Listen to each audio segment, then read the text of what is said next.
Hello and welcome, folks, to another edition of RSF Radio. I'm your host, Joe Monday, and I have a very special guest with me today. You might know him from the weekly online local, or if you're from RIT, you might notice him from your own locals. It's Nogarremi. How you doing, man? Hey, I'm good. What's up, Joe? How are you? I'm good. Today, not the recording of this episode, but today, if people are listening to this on release, is my birthday, so I hope I'm having a good day. Might not be, but we'll see. I hope you are. That would be presumptuous. 2019 has been a sack of shit after sack of shit day. Oh yeah, not a whole lot of good days. Can't really count them on the calendar for me. But that's like a sad story. But we're not about sad stories on this podcast. Let's get in a good mood because you have good news to share. If people don't know you or what you got going on, let us know, because I heard some exciting news from you right before we started that I want to talk about. But tell me about RIT. What's going on up there? Right. So this past year, I want to say the second half of 2018, we started a club on campus called the Fighting Game Community. And so basically that's what we are. We're the Fighting Game Community at RIT. We just launched our website this weekend, which hosts kind of a couple of photos of us, what the club's about and what we're doing, our Rambat results, because we run ranking battles every week, and then who is on the board for the club. And basically, we're just trying to get things ramped up. So we're starting on Twitter and Twitch and like all the social media platforms. We're starting to really get rolling onto those and start really starting our outreach and getting to people and letting people know that we exist. No, that's sick. That's awesome. So you have been doing this for a while. To clear it up, this isn't like you're just starting your locals, but you're like launching your locals. It is like you're going in right now. Right. So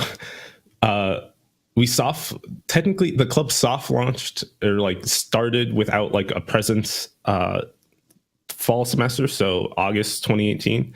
But before that, I was working under another club called Electronic Gaming Society at RIT, and they handle all of the gaming. And I broke off from them because they weren't meeting my needs to step out on my own and get my own presence started, and all of what that entails. Pretty much, you just show up to that club and it's everyone flossing, and you're like, this does not meet my needs. I cannot floss with you, EGS. There was a little more intricacies involved in the flossing, but yeah, that's basically it. They were millie walking. Okay, I get it. It's very difficult. Sure. Let's go with that. Fair enough. But no. So one thing that, before you kind of go on and tell us more about what you've got going on at RIT, something that I wanted to bring up that I was thinking about this before, kind of like all of today. So a little backstory on how I prepare for these podcasts is that I spend a lot of the day, whenever I have a moment, whenever it's just me sitting and thinking, I like to think about, how am I going to spin this? What am I going to do? Like if I'm riding the bus or I'm driving home, I'm kind of thinking about what are the angles at play here. And I think that an important angle at play here is that you run and operate a local. We get to hear your opinion and we get to highlight what you're doing. But I don't feel like people who run locals are highlighted within the FGC. There are we know of a couple of them. I could probably name more than the average FGC watcher. Like if someone who just watches Evo has no idea who any of these organizers are or anything. I guess I want to have some kind of like TO outreach, something that gets these people, or at least maybe have people who, like, I want to have like a TO appreciation day. Can we have Valentine's Day instead of Valentine's Day being about your significant other? Fuck all that. We like fighting games. We don't have that. Let's have that be like TO appreciation day. What do you think about that? That sounds pretty impressive. I'm not sure how your wife would feel about that. There's kind of a backstory on that. The short end of it is that, so for a lot of people, I know I started the show this way, but birthday on Valentine's Day, and for the longest time, a lot of the people who I was dating were all like, well, let's do something like for us on Valentine's Day. And I'm like, it's my fucking birthday. I'm not treating you to dinner on my... Okay, let's go. But the first person to be like, no, today is you, F this Valentine's Day shit, that's some made up holiday to sell cards. Fuck that bullshit. Like, let's go celebrate birthday. Was Leah, so I married her. And that's that story. So it can be TO Appreciation Day in my book. I'm going to write it in as that. It'll be like birthday sub TO Appreciation Day sub Valentine's Day for losers. Well, right now I'm on board. I'll see if I find a person that respects your birthday as much as Leah does. Fair enough. So, I mean, for anyone who's listening, if you know your tournament organizer or your event organizer, whoever is helping run locals out there, just like give them a shout on Twitter, man. Just and tag. Oh man, we should have a hashtag. We should have a hashtag. We really should. I didn't think far enough to think about hashtags. Oh fuck. Oh God, what should it be? Ooh, I don't know. We'll think about one before the end of the show, but so we'll tie this episode up in a nice bow. We'll come back around to it. A big old beautiful red ribbon to celebrate TO Day. Yes. Fallon's Tournament Organizers Day. That doesn't work. That I tried to force it, but that's not how language works. But no, so you've launched. You're pushing locals now, and that's awesome. Yeah, and talking about pushing locals or even majors, toptier.gg just launched a little over a day ago. So, which, if you don't know what toptier.gg is, it's basically a site for people to put in their event information and all the rules, all of the description, where it is, an FAQ, and just have it all be in one centralized place and have basically a map to it as well. So like you can like even go in and like look on a map to see if there's anything close to you, and to just have it be a resource for people to find out who's playing fighting games close to them. Yeah, I think the map, it's like, it's not necessarily like an interactive map, but it's like, I mean, it kind of is. It's got pins in it where you can see, oh, I'm in this region. This is what's here. It can drop down information. It's a very good website, I'd say. It's very well put together. I recommend, if anyone runs a local, or if you are part of a local, to notify whoever runs it, or just do it, just input that stuff yourself and be like, hey, it's out there. Because the one thing, and you might notice this already, I've certainly noticed this just from running the online local, is that no matter how many places you post your information, you will always have someone asking, hey, how can I find information? Where is this? Don't get me started, Joe. I know, like, here's the thing. Folks at home, like, we love the people that show up. Like, 100%. It is great that you are there. So, like, we're going to put in as much energy as we can to get as many people as we can there. So when someone comes to us last minute and asks, like, hey, like, where is this even being streamed? It's like, is this best 2 out of 3? Well, that was in the rule. Like, the answer in my head is, well, that's in the rules that you obviously read because you signed up. But that's not true at all. That sentence I just said, that's not true at all. It's that they signed up and forgot about it until they were like reminded maybe an hour or two before. They were like, oh yeah, that's today. I'll head down. Man. So my point is, help your local get as their information out in as many places as possible.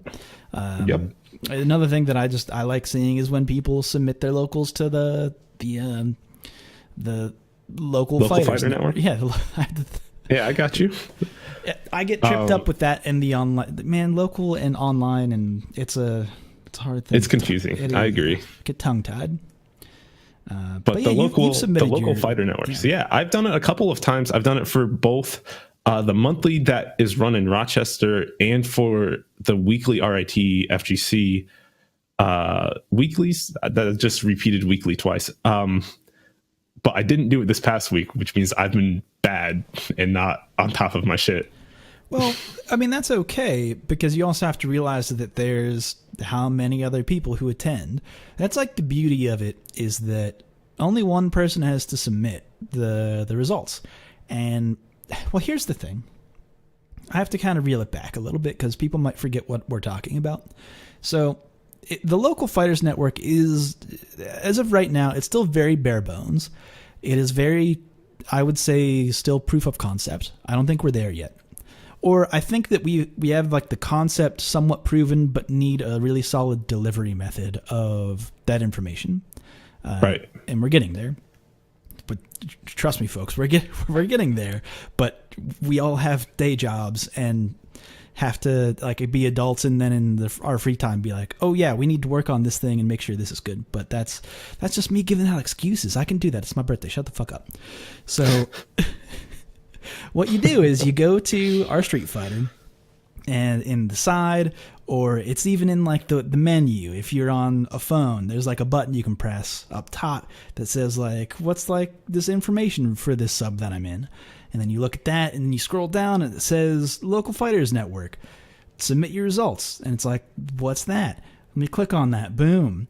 And then it's like, what is your event's name? Where are you located? What were the results? Who scored? Who placed top? We do top 4. In retrospect, we should have maybe done it top 3. I don't know. Yeah, I think top 3 is a much better way to organize it. Top 4, why there are specifically 1 through 4 places. Yeah, I don't know if the 4th place really deserves the spot, and it makes the form look really long. Yeah, that is the issue. Is that the form? You scroll down a little bit more, and you see the results. View all results. And what I think is important about the results and seeing all of them in one place is that it's a timeline. It's a timeline of locals, which I think is important when you talk about events pages like Top Tier GG moving forward, because I can speak from experience here.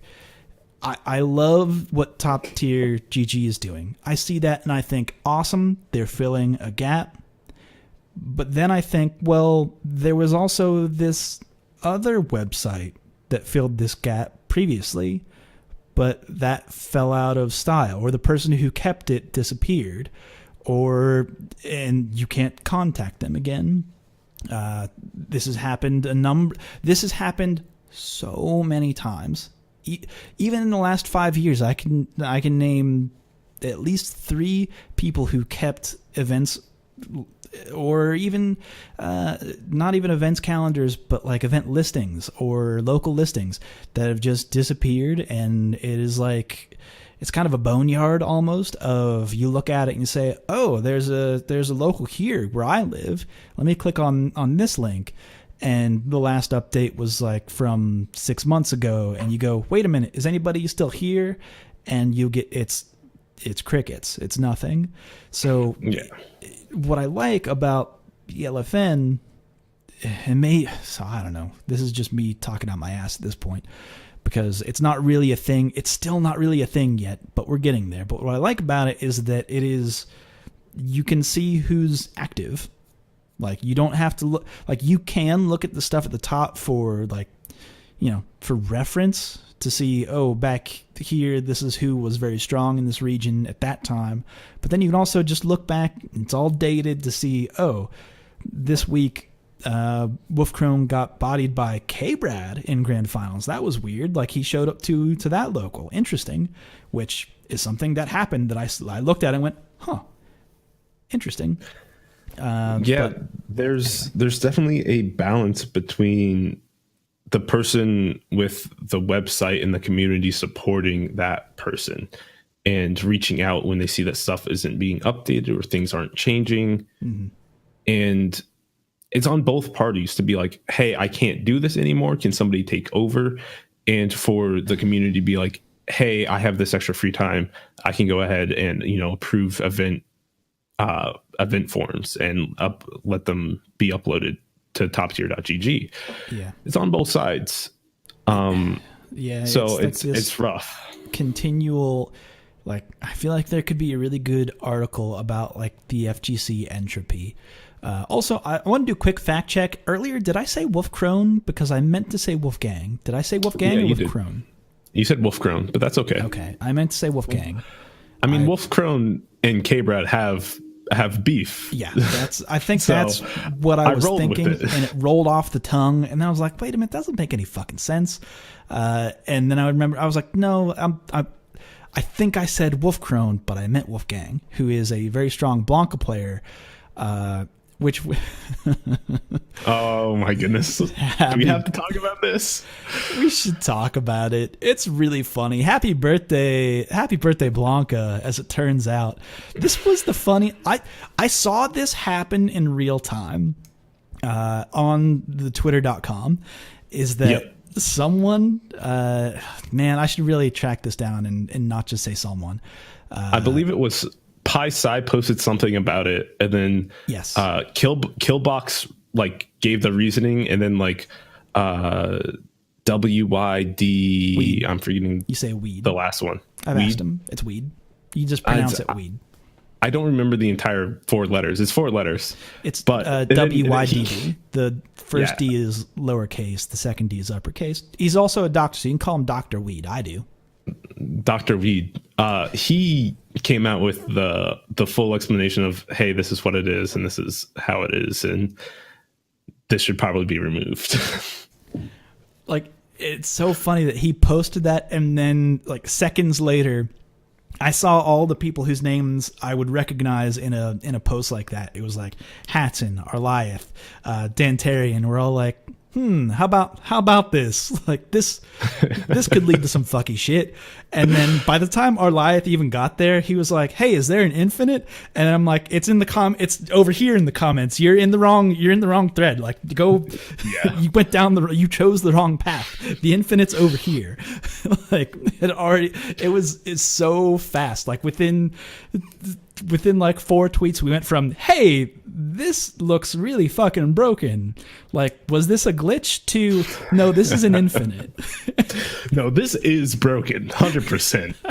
If you have the execution, aka, did you play Street Fighter 4 for a couple of years? Yeah, that's really... You say that, but like that's the other thing that got me laughing. So what it is, folks, is that... So what Blanca can do is that if you, let's not even use the terminology, if you input a forward 3 kicks, which is his hop, within 1 frame of, and it has to be, if you are like 2 frames, you're too late. It's within 1 frame. The input for his critical art, it will screen freeze like the startup of a critical art, but then he will cancel that into his hop, and he's basically he can do whatever, and you're frozen, as the other player are frozen during that screen flash of the critical art, because that flash still happens. He's hopped out of it, he can do whatever, but what we call that in fighting game terminology is a plink. That stems from calling it priority linking, which is you press one priority button over top of you press a higher, hold on, let me think about this. Yes, you push a higher priority. It's not even a button, but it's a move that overwrites the other move. So it's a higher priority button immediately followed by a lower priority button. And then you effectively... It was effectively for linking moves, like it was very helpful in Street Fighter 4, where you could very easily time one frame lengths by having two simultaneous inputs of what is effectively like one button press. So it's like bop, real quick. With it, it's almost simultaneous. It's that bop, and then you get that one frame after the other, like heavy punch to medium punch or whatever the hell it was. You just needed to do something higher priority and lower priority, and it would do the higher priority twice. Yes. Because of that, though, I loved thinking about this because it was like, oh yeah, I also had to remember that the majority of we even talked about this last week, even touched upon it, where the majority of the users for Street Fighter V are below silver tier. Like, it's basically like 75, maybe 80% below silver tier. So it's like they've never plinked a day in their life. I don't have to worry about this. Like, anyone who's just grinding out does not have to worry about this at all. High tier, though. Yeah. You know, where I'm grinding out, where I'm not even like the highest of tiers. I'm like at the point where like people understand what they're doing and have execution. And so like you see them get like maybe one loop of it and then they mess it up. But it's funny. Still so annoying because you're always on the edge. Like, ooh, is he going to do it now or like 3 seconds from now? Right. Ooh. I mean, because regardless, if he gets that first hit in, then he's at least guaranteed a free critical art. Yeah. If he fucks it up. Because that's the other end. If he fucks it up, then it's just a critical art. And he should do it within range of landing the critical. Anyway, so this just has me laughing because, at least me laughing, because I saw Casablanca doing this and he was just doing it all night, just cackling to himself, being like, ha ha ha, this broken shit, you motherfuckers, eat this infinite. Like, just so much joy. It's one of those things that, like, I don't know. I love broken shit. I love it when broken shit happens. And at the very least, you know, I wish we could find broken shit like this every week, because then Capcom would at least talk to us. Yeah, I feel like that's so true, because as soon as this was found out last night, you know, lo and behold, the next morning, there's a message from Capcom being like, oh, hey, we know that there's an infinite glitch with Blanca. We're working to fix that. Yep. Man, that's just so funny. So perfect. And if anybody is wondering about will this affect Evo Japan, they've already banned it. They haven't banned the character. They just said if this happens, like this glitch is banned. So if you do it, which like you have to very intentionally do it. I can perhaps see, I mean, it happened accidentally first. So I can see this accidentally happening, perhaps. But like, you gotta do it pretty intentionally. Here's the thing. Now that we know what causes it, there's less of a reason for it to happen accidentally. Right. Yeah, because there's two very easy ways. Like, one, don't press 3 kicks immediately before. And 2, don't activate your critical art with 3 punches. Yeah, that's basically it. I don't know. I don't know why I said. I guess I said that in my mind because I was like thinking about my stick, or at least my hitbox, and those buttons are actually like so close together that like I would accidentally hit them at the same time. And also, I don't know. Regardless, not important. As far as Weed can tell, this is the only case where this is possible. He looked at all the priorities of move stance changes versus critical arts, and this is the only one in the game where hop takes priority over critical art for some reasons. This is the only move in the entire game that has more priority than a critical art in terms of a player inputting them. Don't know why that is a thing. I don't know. It's really fucking like funny as far as I know. Almost if like the programmer that was there sat down and thought about it for like, I don't know, 5 minutes at least. Like if you needed more than 5 minutes, I think there's a major problem. It'd be like, should this be a higher priority than critical art? Sure. Maybe sometimes they're trying to input super and accidentally push 3 punches and 3 kicks at the same time, and they want to get hop. Like, nope. Yeah. No one's thinking that. No one's thinking that. Okay, so we've had some fun with that. Time to talk about some bad news. I have to bring this up. And this is one thing I've been dragging my fucking heels on this one. It's like, because as soon as it happened, I thought to myself, fuck, I need to bring this up.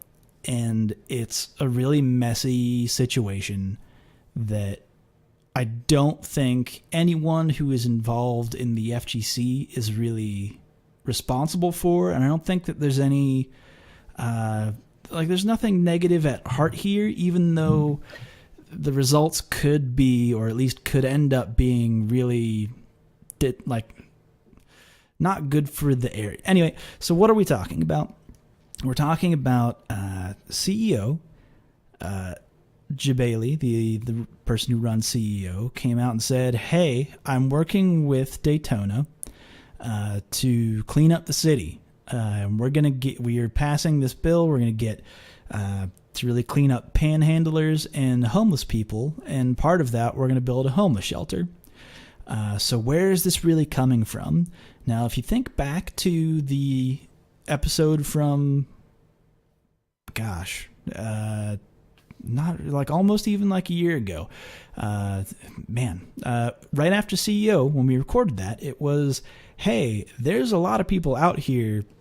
There are a lot of reports from the people who attended CEO on Twitter and on our Street Fighter saying, whoa, there's like a lot of blatant racism out here, and this area doesn't feel very safe for me at all. Saw a lot of people say that. A lot of like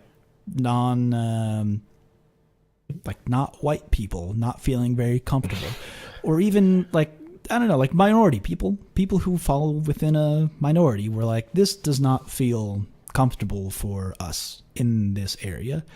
And Jabali said, you know what? I'm going to talk to Daytona and try and change that. So, which was like, he was very forthcoming about, I hear you. This sounds like a problem, and I'm going to talk to the city I'm going to throw some weight around and try and change that, which that sounds very positive. I don't know. Nogarremi, you have any like thoughts on this before I like dig into it, or like, is that what you saw or experienced, or did you go to CEO? No, I didn't go to CEO. The only tournament I really travel for is Canada Cup, but that is a different story. Oh, that's another horror show. Fuck. You talked about that before. On this panhandling incident / new law that's being implemented, it's really interesting. They've banned panhandling in Daytona Beach, and it's weird. They're supposed to be setting up a homeless place, but right. There's also talks of them like arresting people, and they arrest for aggressive panhandling. What exactly constitutes aggressive panhandling? Like, right. There's this gray area of where things fall, right? And a lot of that has to do with like the the way that laws are written and how it even comes about. Because the way that I see this happening is that Jabali, with like all good intentions, goes to the people. Like, he's not a city planner; he's a tournament organizer, right? Like, he doesn't. I mean, he's a very intelligent guy, smart guy, hard worker, absolutely. He doesn't know how to fucking fix a city. Like, he's not going to solve racism. No. That's not good. That's not a thing that Jabali can do. Although I would read that manga where Jabali wrestles the manifestation of racism. I'd read that. I'd read that where he drop kicks suppression. That would be good. I could be down for that. Now I'm thinking about it. Getting a little starry-eyed here. But I don't think Jabali had, like, of course, like, he brought up the topic to Daytona, but I don't think he was super involved in the politics and how it was written, and all of this political shenanigans that go along with it. Absolutely not. Like, he is definitely like going to stand up for that community and say, I mean, he was there giving speeches, just saying like, hey, we bring this business to this city. Other business owners have said that like this is a problem. But I can see him going in, and then someone for like a city planner, or in this case, the former sheriff, being like, who was actually like spearheading this thing of saying, well, we're going to run a homeless shelter now. So tell everyone that we're going to run a homeless shelter, and part of that is that we'll offer access to this homeless shelter for people who are panhandling or people who are homeless. And on its face, you just think, oh, that's a solution. But what that doesn't bring up, or that's easy to forget, is that if you read into it, it's like, well, that also means that if the person who is panhandling or is homeless refuses access to, or cannot be given access to the homeless shelter because of, like, what if the shelter doesn't allow drug use and this person is on drugs at the time, then they can, or I don't know, that, or they have a dog, let's say, if that person has a dog and the homeless shelter doesn't allow dogs, they could just say, well, we can't take you to the homeless shelter because you have this dog, so, well, now we're just going to arrest you because we can't take you to the homeless shelter. Or for any number of, there's like a whole like laundry list. It could be after hours of check-in for the homeless shelter. It could be at night, right? Right. Where homeless shelters close doors. So it's like, well, we can just take you to jail now, which that could be, I can see how that could cause a lot of trouble for someone who is homeless. And I'm not even saying like people who are homeless or panhandling could even be that bad. Let's say it's someone who actually has a job, and their job doesn't allow them to check into the homeless shelter at the time when check-in happens. Then, well, they're kind of just going to have to be out there. And now the police can go around and legally arrest them, whereas previously they couldn't legally arrest them because they couldn't offer a homeless shelter. But now they can. Right. And I also feel like this doesn't address the main issue, which is the homeless people in an American city, where it's just like, oh, we don't want you panhandling, so we're going to arrest and fine you or send you to a homeless shelter if you're panhandling, trying to make money to either A, not be on the streets, or B, get yourself in a better financial situation so that you can find a job. For any number of reasons. Reasons. And so now, like, they're not allowed to panhandle next to intersections or in any commercial area. So, like, you're basically, like, shoving your homeless issue into the dark corners of your city, where they're just going to become more impoverished and not fix the issue. Yeah. And the thing is, like, because the other thing is, like, I saw a lot of people being like, hey, fuck you, Bailey, because you're like taking credit for this great thing you did of building a homeless shelter. Did you think about this?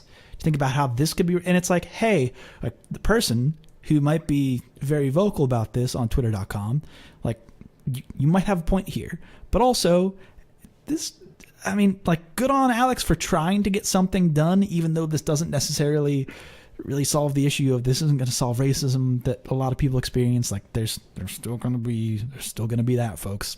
Like, that'll happen. But I don't know. I don't want to put this all on the shoulders of Jabali. I'm a Jabali apologetic here. This is in no way, I don't feel that this is in any way Jabali's fault. Jabali was trying to do something good for the community, overall, not just the fighting community, but the people in the area. Fighting racism is something that we should stand up for, and shouldn't really be around, as I speak as a colored person. It's not, I was going to say the 1800s, but it's not the 1900s.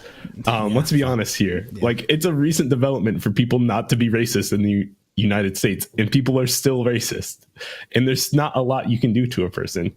So Jabali is trying his best to make it so that people feel welcomed at his event, not only in the convention center or hotel, I can't remember which one he's in now, but also walking around to buy food. If you need to go to like a grocery store, if you're, don't want to spend all the money on, fast food, if you want to cook something because you're in an Airbnb, like he's doing what he feels is best for his event. And that had repercussions greater than what he first saw. And I'm not going to blame him for that. Or that he's even capable of changing. There is a system at work here that was well in place before Jabali even got there. Let's say that, like, this was probably in the making, years before he even brought it up. It's just that he's been brought into the part of this, and the FGC just loves outrage culture. They love it. Give me something to hate. Give me something to hate. It's Tuesday. I got my gloves on. Let's punch down. I'm for it. It's not just the FGC, Joe. It's a lot of people. A lot of people are just looking for something to blame, something to point at and be like, "That's wrong. I need that fixed." And then also not really do anything about it. Not do anything about it. Not think about any of the repercussions or why that thing happened in the first place. They're like, that specific event needs to not happen. Not any of the things surrounding that event, but that thing needs to change. And it's so short-sighted. Yeah. It's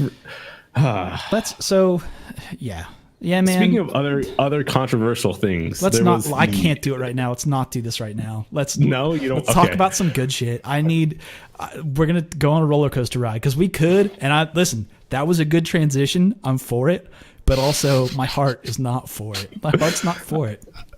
It's my birthday, dude. Let's talk about some other good shit. Let's go back in time to look at some old school fighting games taking back the main focus. Yeah. So that's a great transition. Tell me about what you're going to head into. Yeah. So we just had, why am I blanking on his actual tag? NYC Furby. There we go.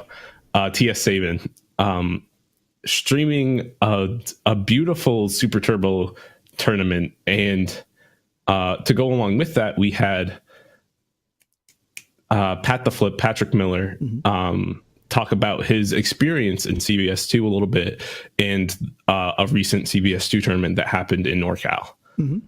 One thing I want to point out here, I just feel like that ST tournament, like there was like no grand procession. It was just, we're going to play some games because we like these games. And like Arturo's always been about that. Like, that's how the Mario tournament was really going. Like in December, it didn't become a big thing until people were like, "Oh, this is popping off." Yeah. But in the beginning, it was like, "Oh, we're just hosting a Marvel 2 tournament. It's gonna be fun." Yeah, and then like it blew up on Twitter, and it was the hypest thing that anybody's ever seen. Oh man, that Iron Man Infinite. Oof. Oh man, that was so good. The rage quit, IRL rage quit. I love it. But that's another story. We talked about that a while ago. But this Super Turbo tournament was like, hey, this is just something that I love to see. Well, for two reasons. Is that one, I've been seeing a lot more people who are influential in the FGC post on our Street Fighter, and I'm 100% for it. I love seeing that, and I love it when our community is accepting of that and give it, I don't know, it's one of those things where you could very easily see this post of, it's a Super Turbo tournament, just kind of receiving middling upvotes at best. It's like not a whole lot of like comments or even clicks to it, but that wasn't really the case here. It wasn't like at the top of the sub, of course, because it's Super Turbo, but at least like, I don't know, everyone should feel comfortable pushing the games that they love and pushing the tournaments that they love of whatever game on the sub. And it's just awesome to see players and community organizers who are at that level just say, you know what, fucking here you go. Like, here's this cool thing. Like, it's out there. Everybody should come watch it. And also, side note, watch the source of the event. Like if Oh yes, that blew up on Twitter today or yesterday. I can't remember, but there was this long ass thread of imagine people like being a TO. Yeah, imagine being a TO. Imagine all this. Imagine this. Imagine that.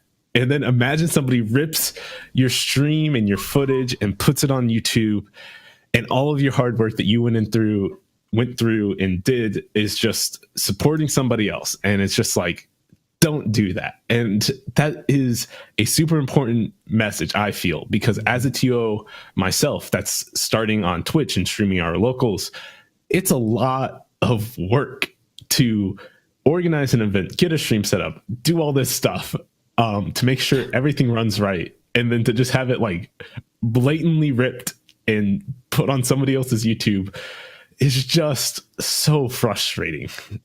Yeah, it's TO Appreciation Day right now. Hashtag TO Appreciation Day. Yes, hashtag, let's do it. Hashtag TO Appreciation Day. Is that what we're calling it, by the way? Callback. That's the most poignant. I was going to try and fit it in Valentino Day, but that would just conflate the issue. Let's just make it straight. Let's play it straight this time. Let's straight up take over the day. Like, let's not flaunt about it. Like, we're taking over Valentine's Day. Hell yeah. February 14th from now on is TO Appreciation Day in my head. Hashtag TO Appreciation Day. But that's what that was about. And I know that everyone on Team Spooky is all about this, and because they've been burned in the past by so many stream rippers, is that this is not just on them to get out their videos as quickly as possible. It's also on us as viewers to say, oh, I want the people who did this to gain the benefits from hosting these videos, because the other end of that is, which I don't necessarily think was brought into the Imagine Being a TO Twitter thread, is that a lot of those numbers, those views, like, you can leverage those to get more money for your event in the future for sponsorships. To say, hey, we had this many people watching this last year, and we expect this number now. You can't say, oh, look at this stream rips numbers of what they did, because you also don't get any metrics on that of how long they watched the video. Like, you don't get any of the metrics because it's on someone else's fucking YouTube channel. Yep. So here's what I want to say. Team Spooky, NYC, Furby, Level Up Live have all been doing... Tenno Productions have all been doing wonderful jobs of putting their content on YouTube as quickly as possible to combat this.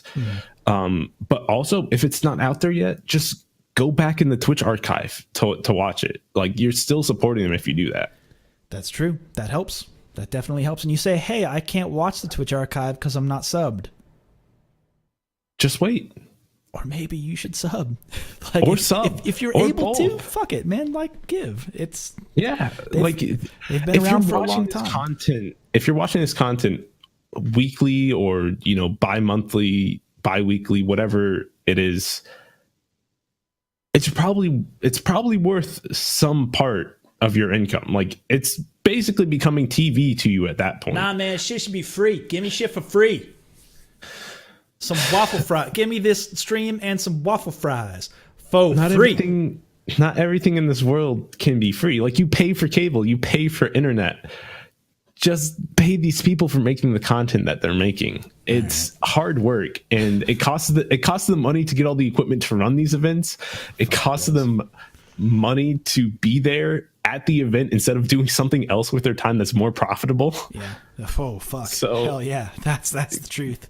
Like, honestly, that's the biggest part, is they could be doing something more profitable with their time, but instead they are streaming this tournament for you to watch and enjoy. And you're like taking a dump right on their face and being like, fuck you. We're not helping you. We're not supporting you, even though you're trying your best to help us. Mm-hmm. I just gotta calm down. I gotta calm down a little bit. For it. Well, how we can calm down? I do want to talk about Patrick Miller's story, because I don't know. It was just it's a good read. So if you don't know who Patrick Miller is, he's a FGC writer. He's done a whole bunch of stuff in the past, writes about games in general. He has a Patreon running right now. If you read this and think, ooh, I want him to continue working on stuff like this, or read his older stuff and think, oh, this is worthy of support, I don't know, pitch him a couple bucks if you are capable of that. But it's a story about how, like, the NorCal defending CVS2 versus SoCal, and him feeling like he is in the position of, well, I'm kind of the weakest of the gatekeepers here, but I gotta do it. It's good. What do you think about it? And more than him just being a gatekeeper, just him as a tournament player. Yeah. I feel like it really dived into that and the mentality that a lot of players that are not the strongest in their scene can feel. I feel this personally, both between like Rochester and Buffalo. We're not the best representation of Western New York, and I'm not the best representation of Rochester. But if someone from Toronto came down and they tried to take first place at your locals, how would you feel? If Del's on Fire came on down to my locals, I would have to body him. And that's how it's going to go. I'm biting my knuckles right now because that is a very realistic thing that that's actually that'd be all right. Real talk, though, Dels would never come down to Rochester. He has come down to Buffalo before, but Rochester's like an additional hour and a half that he doesn't want to do because he knows he's just going to get bodied.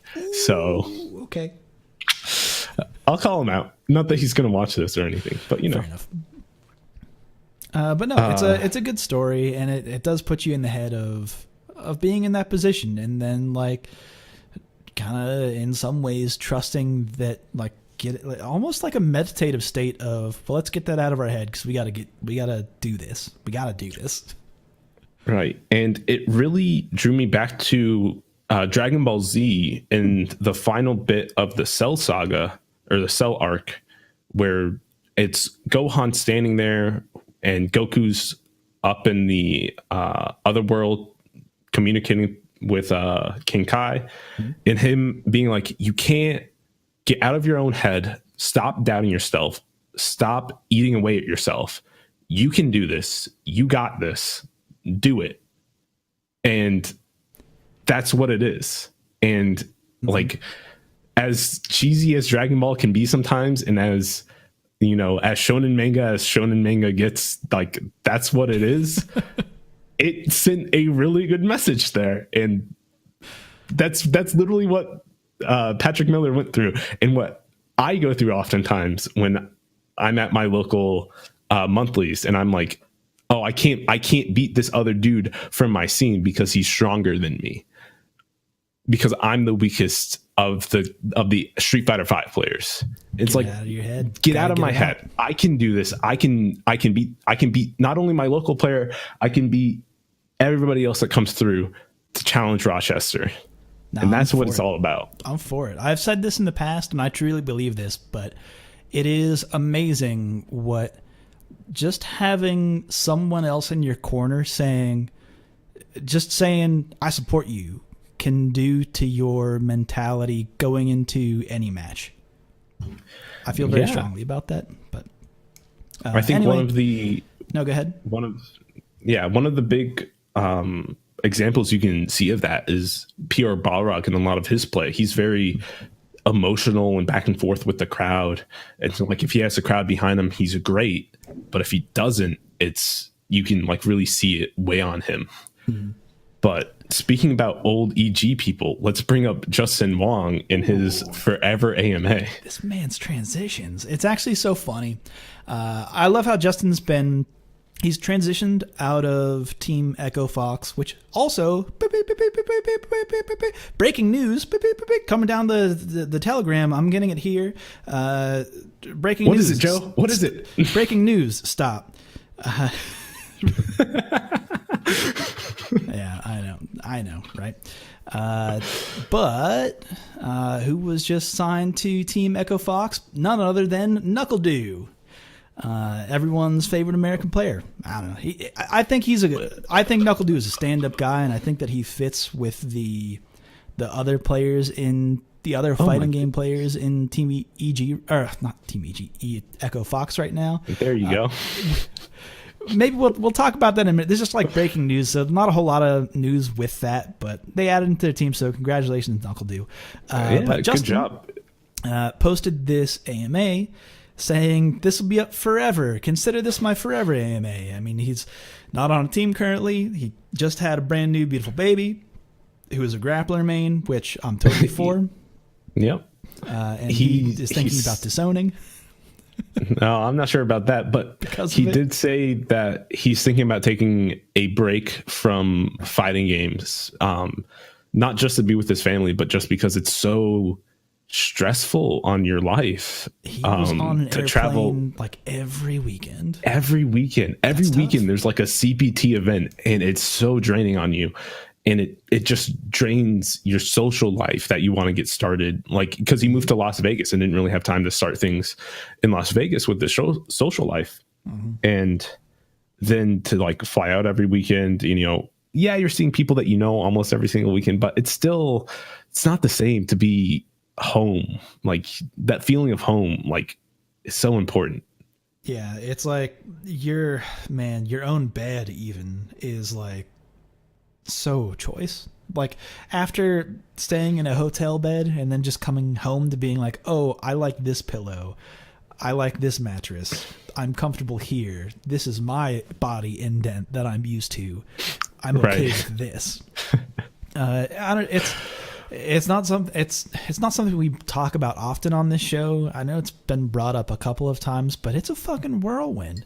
And he just had the new baby, and I think you can see a lot of the work that he's doing. It's all from home. He's doing a lot of videos. He's posting them on our Street Fighter now a lot. He's being very, very interactive with the community. It's actually been really nice having him around, just being like, I don't know, I like Street Fighter 5. Let's talk about Street Fighter 5. And also, I like some of these old games. Let's talk about these Chun-Li matches from a while. It's nice seeing him kind of transition. I think he's doing a really good job. And I think that a lot of people, if they are thinking about taking that route, I think that he might be like a very good... I mean, I know it's Justin Wong, and he's obviously a god. And people are going to watch what Justin Wong does because he's Justin Wong, obviously. But I think that he's a good role model, I think. Like, this is a very good way for him to transition out from being on a team, because he was with Team EG for the longest time, transitioned to Echo Fox, did a lot of traveling with them, and now he's off on his own being like, you know what, I'm going to sit right at home and get as much engagement as I can from everybody out there, and he's doing gangbusters, and it's awesome.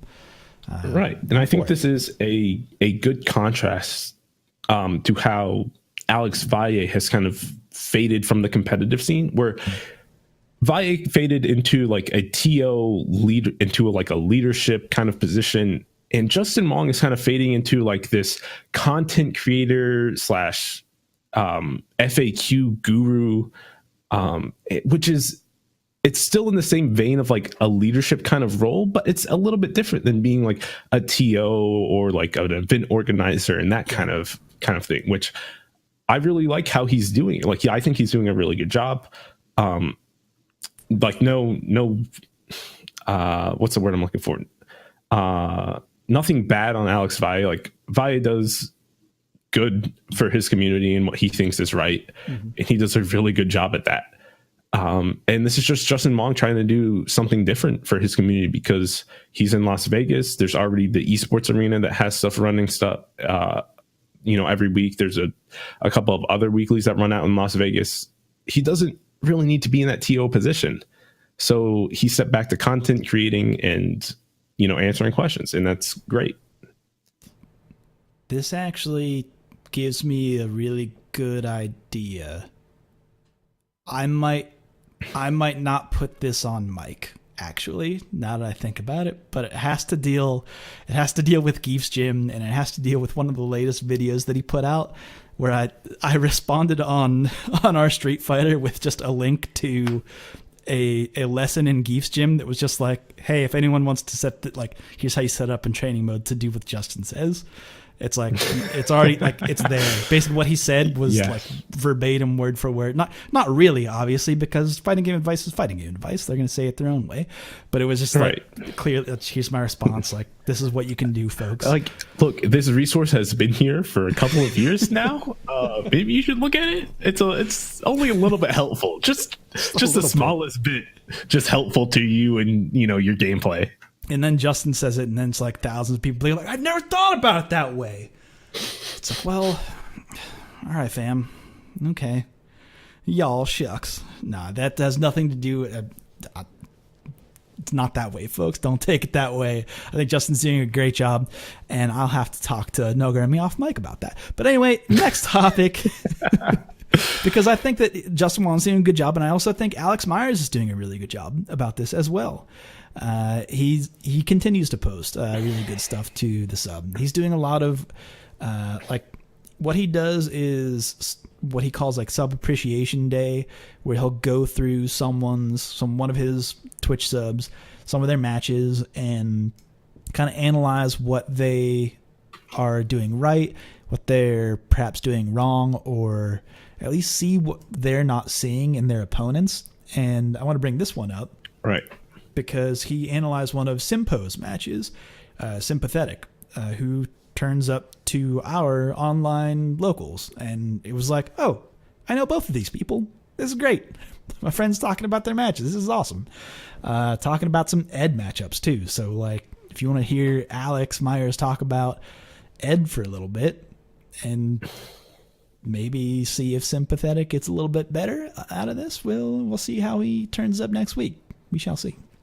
Yeah, I know a local player here in Rochester is trying to transition from Laura to Ed because he was a really footsie-based Laura, which doesn't really make sense. So he's like trying to find a character. I think that makes total sense. Fuck that. No, I think that makes sense. I think Laura's buttons are okay. She has to reach a little bit. She has really good buttons. I agree. They're really annoying for Ryu to deal with. But they're on the slow end, but they have good reach. They have really good reach. And the thing with Laura's buttons is they do the job that they were designed to do. Mm-hmm. And nothing more, nothing less. They do what they're designed to do. Effective. And that's what it is. You were saying. Which is... Yes. So like he's transitioning from Laura to Ed to, a more reactive hit confirm kind of character that plays neutral strongly, which I think is all true of Ed. And you showed me this. I showed it to him. He was like, oh, I can learn from this. I can do a bunch from this. And really, like this is a great thing to have in the community. Mm-hmm. No, it's awesome that Alex Myers, one of the top players out there, obviously, is, like he said, it is exactly as he says. It's giving back to his community, but then also sharing with everybody else. And I think that we can all benefit from it. And it's just awesome to see these top players putting stuff on the sub. Because the sub is, our Street Fighter is only as good as the shit we put in it. And if we feed it garbage, it's going to look like garbage. It's going to look like garbage. And there are spans of months where honestly the sub looks like garbage. And there are some times where even posts that could potentially be really helpful and useful turn into garbage, which is the next thing we're going to talk about, which was a late ad from me. So sorry if you didn't even get to look at it. But a user posted to the sub, hey, I'm a newcomer to fighting games, and here's what I think is kind of wrong. I was turned off from fighting games through Street Fighter V, and gave like a list of things that he didn't like. And basically almost 100% of the responses that he got were all like, I don't know, get good, fam. Like, learn to win. Like, you're not even trying to learn fighting games. Like, you're supposed to like all these things that you didn't like about fighting games. So obviously shut the fuck up. And it's like, ooh, actually, here's a question, fighting game community, our Street Fighter. Why is it that it is really hard for fighting games to maintain casual players? Why is it that it's so hard to maintain a huge audience? Maybe we should listen to the things that a casual player might have to say. I think that this level of competitive fighting game player, which I assume I don't know if I should assume this, but I would say maybe the majority of the people who listen to this podcast are people who are at least interested in being competitive and care about the competitive, aspects of it, are deep into it. Let's say like the frame data in the technical things of how these things work. This guy was just like, no, I'm just casual. I don't necessarily really even care about all this stuff. I kind of know about it, but I wish it was easier for me to access without spending a whole lot of time. And people are like, no, you should fucking learn it. You should sit there. Like, obviously you don't care enough. Fucking loser. And I'm like, you guys, he raises a good point, actually. There's both sides of the story. Yes, Street Fighter V should, not just Street Fighter V, but fighting games in general, should do a better job of teaching their players the game and what fighting games are. 10,000% yes. Yes, I hit it on the nose. I know this because Skullgirls does a good job. Guilty Gear does a good job. I think a couple others do a good job, but I can't recall them off the top of my head. But at a certain point, I think he brings up fighting really lame players, and that's, at a certain point, nothing can prepare you for that. That's your own mind that prepares you to do that. So if somebody's sitting across the screen, throwing fireballs every once in a while, anti-airing you when you try to jump, that's not something that a tutorial can teach you. That's something that you have to play through and realize kind of on your own. What I say might not be entirely true. It requires a little bit of introspection and research that otherwise it requires some additional information. It is something that is not easily observable to most people they threw this fireball and I've done the math in my head. I can see the matrix. If I jump over their next fireball, they can anti-air me. So I shouldn't fight. Normal casual players don't see that shit at all. And it was ridiculous for us to ask them to. It's very difficult. I agree with you, Joe, but there's this learning curve to fighting games, and it's the reason why fighting games are the hardest to get into, is because of this learning curve where there's so many small situations that you have to get used to, more so than a MOBA or a shooter game where you have teammates that can cover your weak areas. A fighting game, it's on you. You have to learn every small situation. You have to know it inside and out and be prepared to counter it and be prepared for the counter to the counter.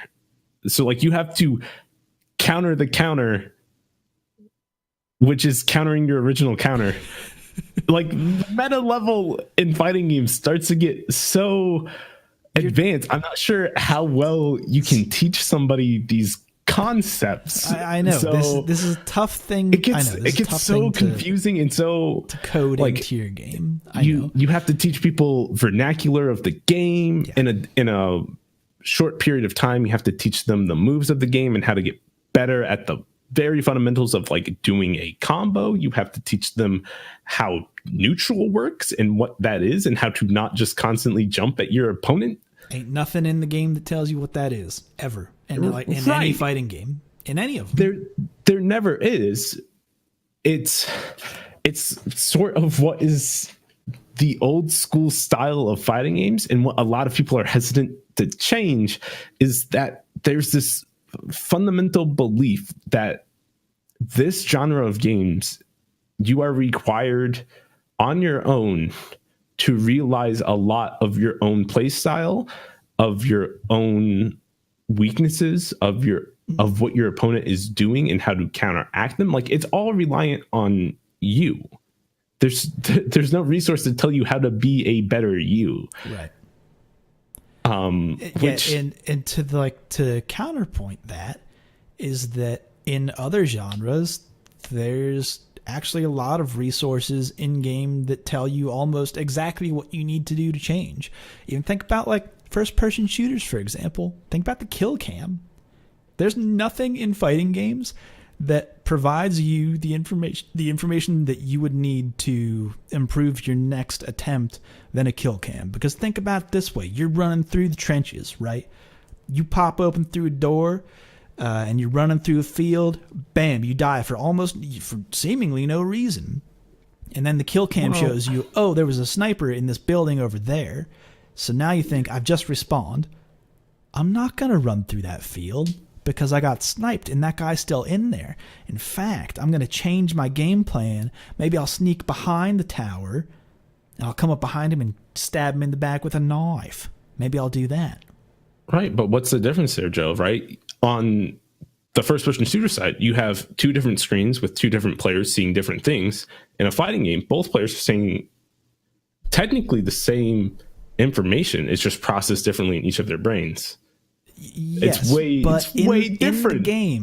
In the game, after you have failed, it shows you exactly, here's where this is. It points out, it doesn't show you the path, but it leads you to it.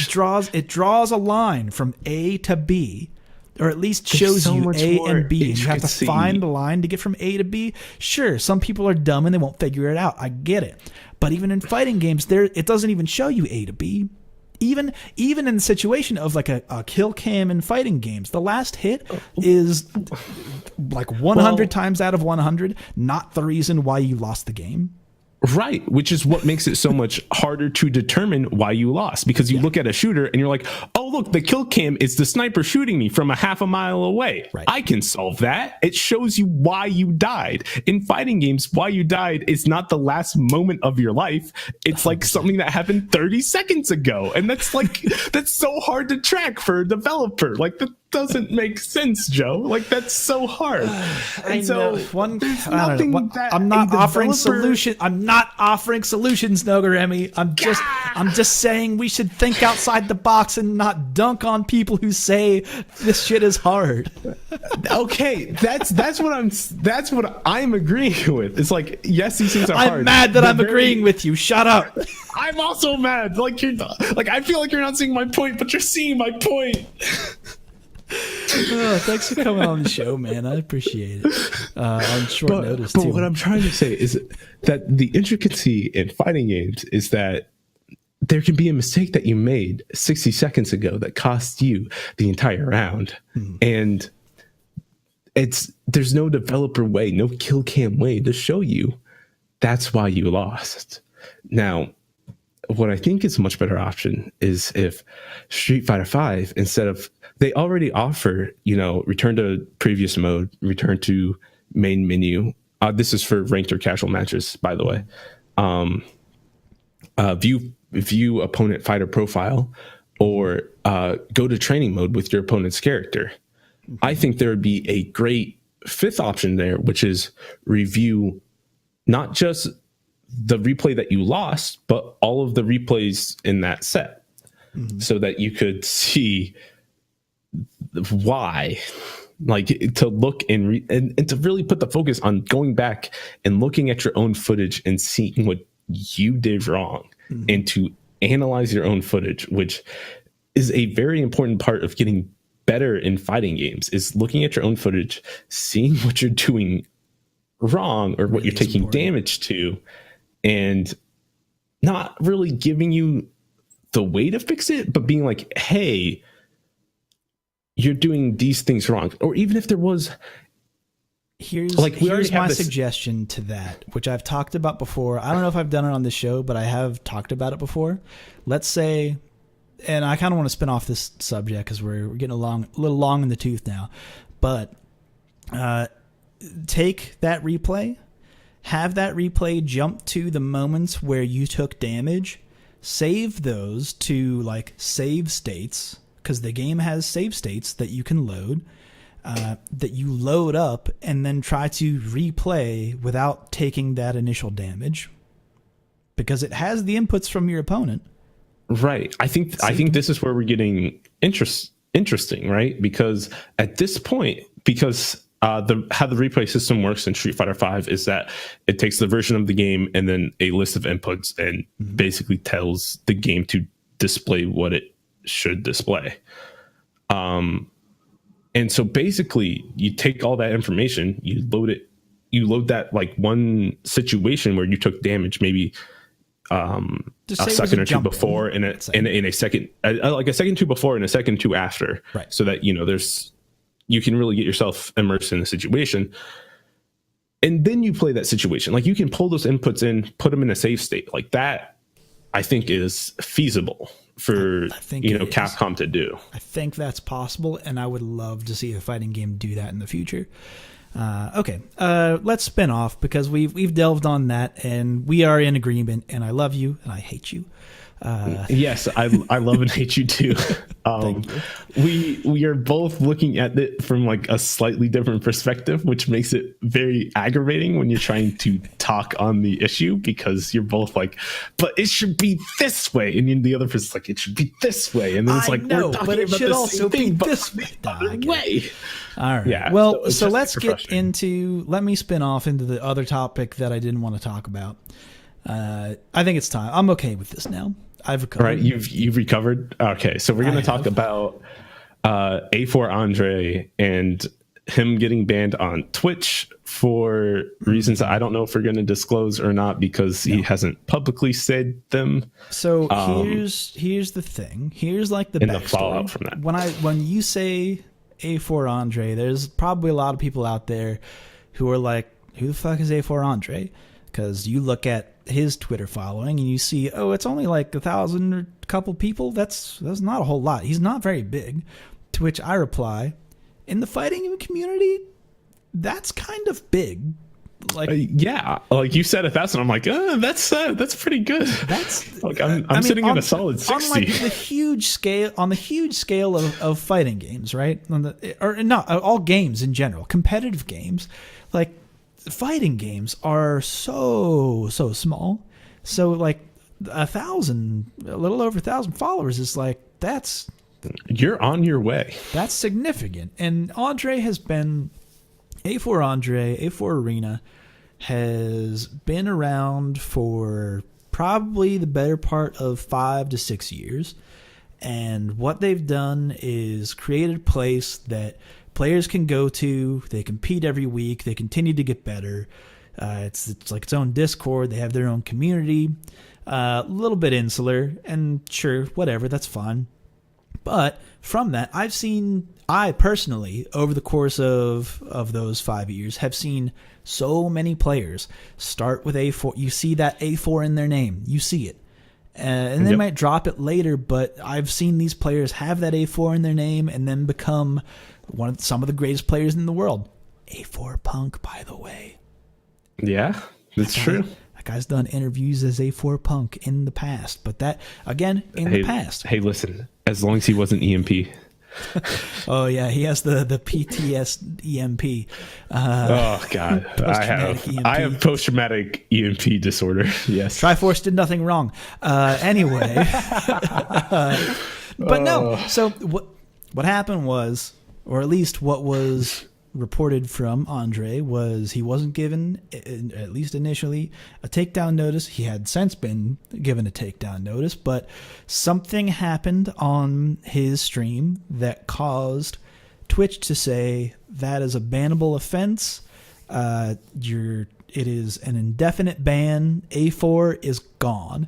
So all of those past 5 years of building this team, I mean, all of the other bones are still around. But Twitch cut the head off. All of the talking points, the way they run tournaments, all of that is gone because A4 Andre Twitch account was removed.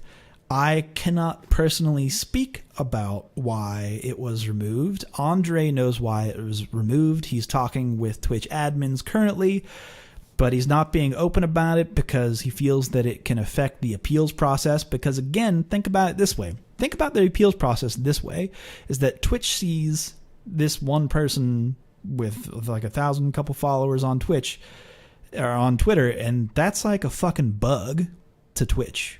If you think about the overall general, you look at a Ninja, is Twitch going to care about 1,000 people? fucking no I can't way. say they're going to. Yeah. So anything that could hurt his appeals process, he's not gonna even fuck with, because that, like, no fucking way is the huge ass company of Twitch gonna give a fuck about someone like Andre. Even though us, as in the FGC, I can point to many dozen players who I'm like, okay, this person started at A4 and they might not have A4 in their name now, but they have made it this far in the community, and they started there. At the very least, they started there. Like, that's right. It's just that staple. That's it. That same, and it's just another thing too, where like I have kind of a heart for him, because there's not a lot of people running weekly online tournaments, and he's been one of the other few pillars who does, and it's like I give that my support 100%. Granted, let's go back to maybe the darker side of things, is that a couple years ago, and like he doesn't have the whitest, the cleanest sheets, the cleanest rap sheets. He's done some shit in the past that is highly questionable, that me today, I'm not, let's put it this way, is that I am not, when someone fucks up, who is someone that I could potentially punch down to, or I consider a mutual, you don't be outraged about that. You go to him personally and say, hey, you fucked up. This is what happened in the past. I've told him he fucked up. He had since owned up to it, apologized, seek repentance, and there's a lot that can speak to that. Right. So a lot of people have looked to that and said, well, he's not being honest about why he was banned on Twitch. It was probably for some gross shit like he's done in the past. And it's like, yes, obviously he's done some gross shit in the past. Like, clearly. It's out there, fucking fine. Like, I get it. And you want to dwell on that because it's so easy to hate. It's so easy to hate. And there are so many. It is one of those things where when this became public and he was saying, I'm not going to be public about this, and there was kind of outrage about that, where it's like, I almost wish he pulled a dead mouse. I almost wish he dead moused it, so I could say, hey man, I could probably go to him privately, but also maybe if I knew about it, maybe I could say, hey, get fucked, and maybe kind of I would just wash my hands of it. It's not worth getting in the mud. It's not worth getting in the mud with a dead mouse. Trust me. Right. There's just nuance here, folks. There's nuance here.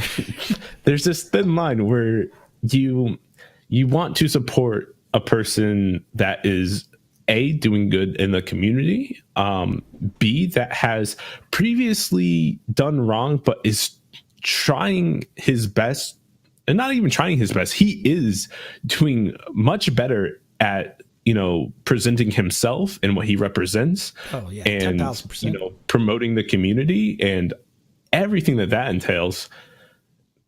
And to have people come back and be like, no, you're still the same person that was 2 or 3 years ago. Like, people change. Like how do people not realize that? Like, a lot of people's complaints with stories or movies is that people stay the same. They don't have an arc. But here you have a person who has it, like an actual human being who has an arc in their story, that you're like, no, fuck him. Like, he did all this shit in the past. Like, what?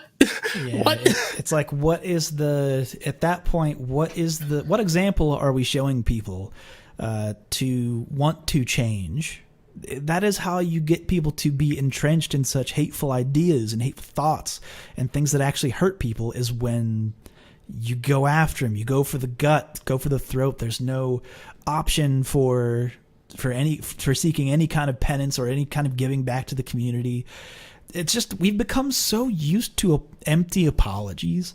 And this is not on the docket of things to talk about, but just something that I've been thinking about, is that there are so many empty apologies. There was one today, and it's like, man, like, how many times do we have to listen to this shit for someone to be apologetic about using hate speech?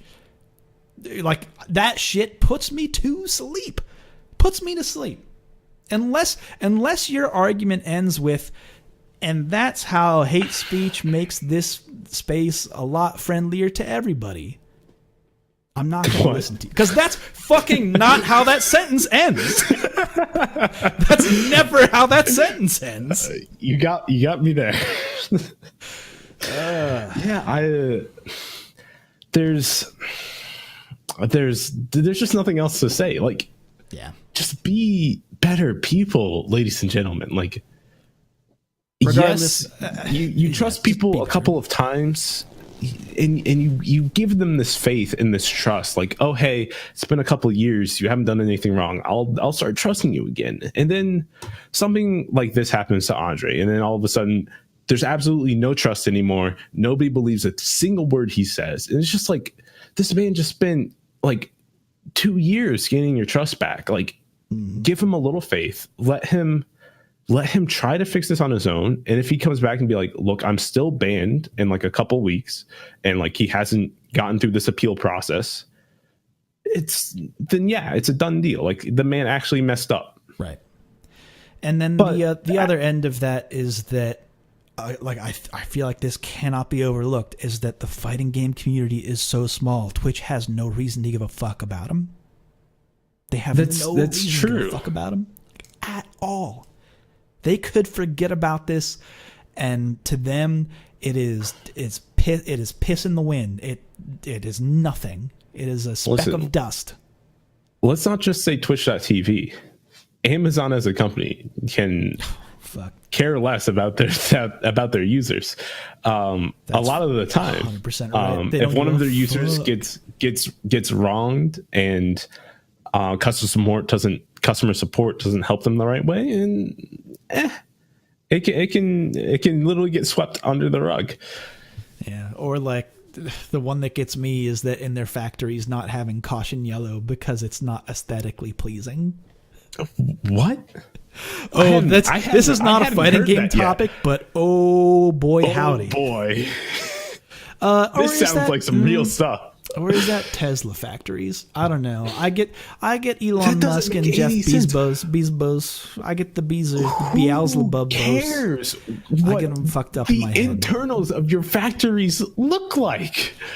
I get them mixed up in my head. Like big corporations, man. Also, Joe, it doesn't matter. Make the factory safe. It doesn't matter if it's Amazon or Tesla. Just have safe factories. America, why are you fucked up this way? I don't know, man. Why? I mean, why does capitalism ruin everything? Capcom's done a really good job this year, and because of that, I mean, at least they didn't fire like 800 people. Oh my goodness! You want to talk about Activision 2 in this? No, podcast? I really don't, because that is hyper fucked up, and the thing is, I can offer no like tangible support for any of those people aside from like I've been trying to retweet as many outreach threads as I can from the R Street Fighter account, just because it's people who have been supporting other people in the industry, and it's just like thank God that there are people who are like that and are capable of doing that and have those connections, and are making those connections available and visible to those people who have lost their jobs. But fuck. Real quick, I want to point out that game companies laying off their employees doesn't just affect those employees. It affects people, especially that I know, at RIT, which is a big university with a lot of degrees, including a game design and development degree. It affects the people trying to enter the industry and get jobs, because they can't find anything because all of these experienced workers keep getting thrown back into the workforce. And then they're like, okay, maybe I'll find somewhere that doesn't care if I have experience and then build something there. And it's just a terrible system for like the game industry is fucked up. That's the end of the statement. Yeah, it's real fucked up. Blow Up Tuesday was, that Blanca Infinite was a pretty big blow up, but at least Capcom didn't have the highest earnings they've ever had in 2018 and then have to lay off 800 fucking people. Oh my goodness. At least they didn't do that. I would like to reference my tweet here that said the gaming industry is insanely fucked up, and just end the sentence and move on. I mean, I'm glad. I don't know. See, but now I'm getting angry. I'm getting my blood is red, man. My blood runs red. Joe, I can keep going if you want to, but no, I think we should let it lie. No, we should, because there's nothing really tangible that I can offer aside from pointing to those outreach threads, because that's all that people can support each other. We can give our condolences. I'm sorry that the gaming industry is fucked up, but it is fucked up, and that is something that you have to entirely structurally change with how gaming companies operate, which I don't think is going to change anytime soon. I think it's actually going to stay the same for a very long time, and it's very bad because, like, once you get to that CEO board level status, you're there for a long time, unless like you have a terrible affair and people take you out for no reason. I mean, do you think that our generation is going to get our version of the jungle? Like, who's our Upton Sinclair? Like, I don't know, dude. I mean, it's not really the meat packing industry, but it's like the human packing industry. It's getting chewed almost, dude. Almost. Anyway, okay, we can spin off into. All right, there's no other topics here. I guess there's one last topic listed here. Is that if you have a Spotify account, all of the official Capcom music has been all of it. I've had Spotify uninstalled for 3 years. I re-downloaded Spotify for this. For Capcom, because though the music is so good. It's so good. Capcom makes good music. Good ass music. Like historically and even today, like I maintain Street Fighter V has some bangers. It's got some bangers. It has some. Look, as meme worthy as Rashid's theme is, it's a really good song and it's really catchy and it's really good. It just also happens to say Rashido about 8 million times. It's very good. No G theme. The one that the announcement trailer G theme. No full release of that yet. Unfortunately. Yeah, but not in there. That's the one thing. But we're not just talking Street Fighter music. We're talking all Capcom music. Yeah. So Mega Man, Devil May Cry, I'm forgetting a bunch of games. Resident Evil. Mm-hmm. Yeah, I'm forgetting so much right now. There's a lot. Hey, Monster Hunter. There's a lot of Capcom music, and a lot of it is there's so much. Capcom has so many good IPs that they're a lot of which they're just kind of sitting on. Like, we might get around to this. They delivered a lot this year. This year was a pretty good year for Capcom. You say this year. This is 2019 now. So last year. It is, isn't it? Huh. Yeah, you kind of forget that because it's not been a good year for you. So I like to think 2019 hasn't happened yet because fuck it hardcore. Yeah, I've been living on hardcore mode. 2019 hit and hardcore mode flipped on. I was not ready for it, folks. I did not make a hard save. Joe, you hit New Game Plus, which was really rough. December 31st hit and I did not make a hard save. And I fucked up. I need to go back. We need to go back. Anyway. So that's kind of the last bit of news. Is there anything else from the Rochester area or anything else you got going on that you want to give a pitch to?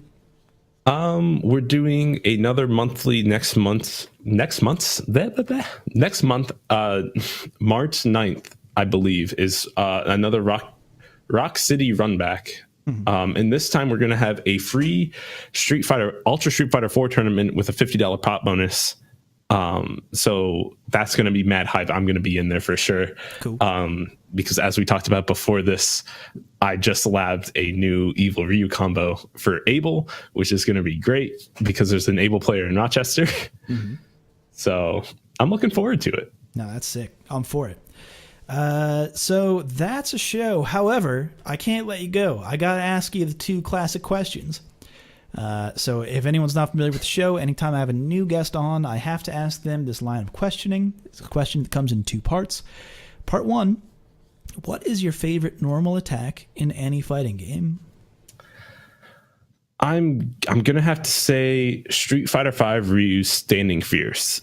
Okay. Just the way it animates and hits is so snappy, even though it's like an 8-frame button.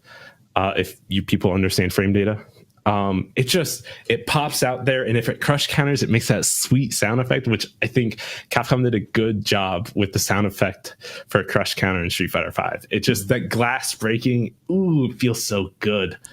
No, that's a good button. Yeah, it's like an often overlooked button that until you and Delzone started using it specifically, like in the corner, I was like, nah, that button ain't anything. And then I'm like, ooh, wait a minute.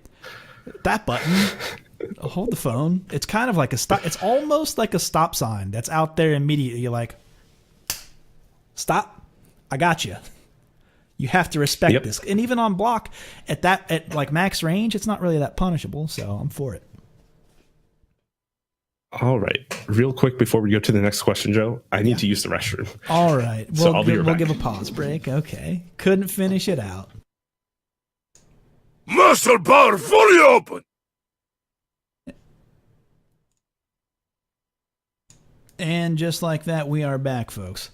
Like magic. In fact, it's like we didn't take a pee break at all. I took a beer break, even though we've only got a couple minutes left. It's a long haul, folks. Trust me on that. But Nogarremi, part 2 of the question always comes is, what is your favorite combo in any fighting game? Well, I alluded to the fact that I labbed out an Abel combo in Street Fighter 4 today, and that is in fact my current favorite combo because I typed out my favorite combo, and then I was like, I think I can make this better. And I don't know if it works on any other character other than Abel, but I'm going to think about it and do it. And so what happened was I went to training mode, did the combo I had previously written down, and then realized that, hey, Abel gets hit by, after medium kick, axe kick from Evil Ryu, he gets hit by crouch light punch, stand medium punch, and a light tatsu. That usually doesn't happen. Usually you get pushed too far away or their hitbox isn't in the right place. But Abel gets hit. And so I was like, I wonder if I can hit crouch medium punch, stand medium punch after the axe kick. And as it turns out, you can on Abel and maybe a couple other characters. I didn't really test it all. But basically it's crouch medium punch, stand heavy punch, medium axe kick, crouch medium punch, stand medium punch, light axe kick, FADC forward, crouch light punch, stand heavy punch, medium axe kick, crouch medium punch, stand medium punch, light axe kick, FADC forward, crouch light punch, stand heavy punch. Close it out. Medium axe kick. Yeah, medium axe kick, crouch light punch, stand medium punch, into light tatsu, into light DP, and then heavy DP, which does 501 damage and 820 stun, if you're wondering, for your full resource meter on Abel in the corner. Without spending Ultra? Without spending Ultra, that's correct, because that would take more meter than I have. Right. The combo builds maybe, I think, close to a bar. It's very interesting. I think if you start with 3 bars, you build an entire bar if you wanted to do the second FADC in the combo. Second loop, yeah. Yeah, but honestly, are you really going to go for the combo that often? I don't think so. It's against one character right now, and I have to lab it on other characters. It might be the only one. The only other one it might work on is DJ. Try DJ next, is my advice. I've forgotten all the combo specific stuff because Street Fighter 5, you don't necessarily need to think about all that stuff. It's like, are you a big body? Are you a small body? That's all that really matters. And in Street Fighter 4, it's, how large is your crouching hitbox? How large is your standing hitbox? And those are very different numbers. And like no matter what side character you are. And all of the hurt boxes were tied to the 3D models at first, and then altered from 3D models to square boxes late in the process, which caused a whole lot of fuckery. Talk to Hatson about that if you ever want to get into the history of why Street Fighter 4's hurt boxes are kind of like mega fucked up. Fucked up. They are super fucked up. Yeah.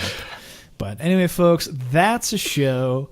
Nogarremi, thank you for coming on. It has been a pleasure, and I'm super happy to kick off TO Appreciation Day with one of my favorite TOs, because not only are you a TO for the RIT, for the I was a former TO for the r/Street Fighter Round Robin tournament. Mm-hmm. I am still a supplementary TO for the main bracket for Monday nights for the East Coast tournament for r/Street Fighter. Mm-hmm.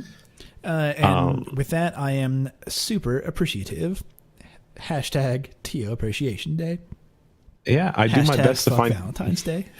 Hashtag fuck Valentine's. I think that's really what we need to nail down. More than hashtag TO appreciation. Hashtag fuck Valentine's Day. Yeah, this is really a scale on like how much do I want to support tournament organizers and how much do I want to dunk on Valentine's Day. And honestly, it's a close race, folks. One has been a black dot on my life for my entire life, and the other is like, I really just want this for this thing that I like, and for a lot of my friends, I want to support TOs, but also, fuck Valentine's Day. I agree with you on both points. So. But also, for any listeners out there who don't have Valentine today and are feeling quite lonely, know that the FGC is there for you. I'll be your Valentine. Yeah, this year Joe was my Valentine. It's the real talk. All right, man. Again, thank you for coming on the show. It has been an absolute pleasure. But that's it. Where can people find you on the internet? People can find me at Nogarremi on Twitter and Twitch, or at RITFGC on Twitter and Twitch as well. I'm now managing 2 accounts. It's very weird. Yup. Oh yeah. Now you get to gaslight yourself. Oh man, I can tell stories. It's weird, Joe, but let's save it for another time. No, that's weird. You can find more information about RITFGC locals at toptier.gg/events/RIT-FGC-locals, or you can go to RITFGC.com, which is still a little bit in the works. I'm still updating the page every once in a while, about every day, to get it all finalized. Cool. But we are right there. The entire design is finalized. It's published on the web, so you can find it. Look us up. We're great. Yep, look it up on internet.com. All right, folks, that's a show. Again, you can find me at Super Joe Monday or at Reddit SF on Twitter.com or Joe_Monday on R Street Fighter. That's a show, folks. Catch us every Thursday for another edition of RSF Radio. But until then, look out for the online locals, which take place on Mondays and Fridays. Which, by the way, we didn't even talk about this. We didn't. Dude, Mello. Yo, shout-outs to Mello. Mello Digital on Twitter.com. Oh. He put together a hype reel for the online local, and it is... chef's kiss. It is so good. It's tight. I'm sad that I'm not in any of the highlights, but that's appropriate because I'm very bad at the game. You are technically in one of the highlights in that Delzone. Am I?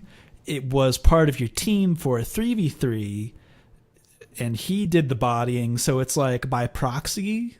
Was that in the clip? I saw footage of Delzone. I don't know if it was in the clip though. That clip of Delzone was during the 3v3. There's like 4 clips of Delzone in there. So no, there's only 2.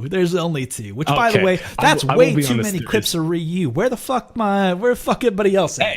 Hey, calm down there. Ryu's great. Ryu needs to be in more clips. He should have been the entire video. Buff Cammy. Anyway, so check that out.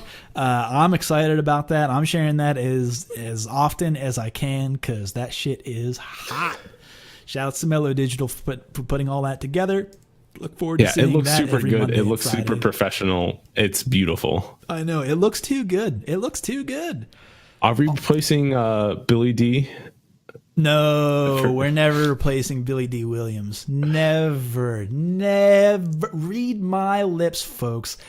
Billy D. Williams is staying with the R Street Fighter online local forever. Me and Billy D. Hashtag me and Billy D. All right, folks, that's a show. We'll see you next Thursday on another edition of RSF Radio. But until then, take care, folks.